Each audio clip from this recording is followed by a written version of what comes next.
গণতন্ত্রের চতুর্থ স্তম্ভ বলা হয় সাংবাদিকতাকে,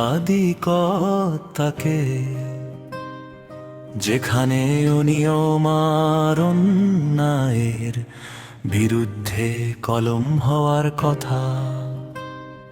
প্রধান হাতিয়ার সেখানে এক শ্রেণীর মানুষ এই পবিত্র পেশাকে ব্যবহার করছে অন্যের জমি দখল, চাঁদাবাজি আর ব্ল্যাকমেইল করার ঢাল হিসেবে। মিরপুরের সাধারণ মানুষের কাছে আজ এক মুহূর্ত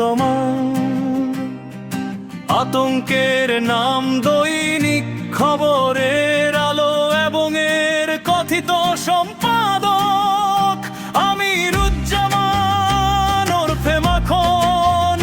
সম্পাদক পরিচয়ের আড়ালে তিনি আসলে কে, সাংবাদিক নাকি সংঘবদ্ধ অপরাধী চক্রের হোতা? আমাদের আজকের বিশেষ অনুসন্ধান মুখোশের আড়ালে মাখন।